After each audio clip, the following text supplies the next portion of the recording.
நம்ம சில எதிர்பார்ப்புகளோட போவோம். சில நேரம் அந்த எதிர்பார்ப்பு நிறைவடையாம இருக்கலாம். சில நேரம் எதிர்பார்த்தது கிடைச்சிரும். சில நேரம் எதிர்பார்த்தத விட ரொம்ப நல்லா கிடைக்கும். உங்களுக்கு ப்ளூ ஸ்டார் இதுல என்ன ரகம்? ஏன்னா நான் சினிமாவுக்கு சம்மந்தம் இல்லாத ஒரு பேக்ரவுண்ட்லேருந்து வந்திருக்கேன். அப்போது குடும்பத்தில் எப்போவுமே எல்லாருக்குமே இல்லை இவ என்ன பண்ணுறா அப்படின்னு இருக்கும்ல. உழுந்து உழுந்து படித்தா ஒரு வேலைக்கு போனால் நல்ல பொசிஷனில் இருந்தா திடீர்னு இப்போ இங்கே ஒன்று இருக்கிறா. பட் ஸ்டில் எனக்கு ஒரு பயங்கர சப்போர்ட் சிஸ்டம் இருந்தது வீட்டில். இந்த டவுட்டுக்கெல்லாம் தாண்டி ஒரு சப்போர்ட் சிஸ்டம் இருந்தது.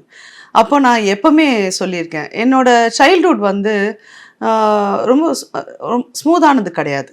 இட் வாஸ் அ டிஃபிகல்ட் பாத். ஆனால் அவ்வளோ கஷ்டங்களுக்குள்ளேயும் என் தலைக்குள்ளே வந்து ஐ யூஸ் டு ட்ரீம் பிக். ஒரு மேஜிக் எதிர்பார்த்துட்டே இருப்பேன். அது வந்து நான் இங்கே சினிமாவுக்கு வந்தப்போ நான் சொல்லிட்டேன் ஒரு மேஜிக் நடக்கும் பாருங்க, ஒரு மேஜிக் நடக்கும் பாருங்க. இன்னைக்கு காலையில் நான் வந்து ஃபோன் பண்ணி சொன்னேன், நான் ரொம்ப வருஷமாக சொன்னேன்ல டாடா ஒரு மேஜிக் நடக்கும்னு, அது இப்போ நடக்குது அப்படின்னு.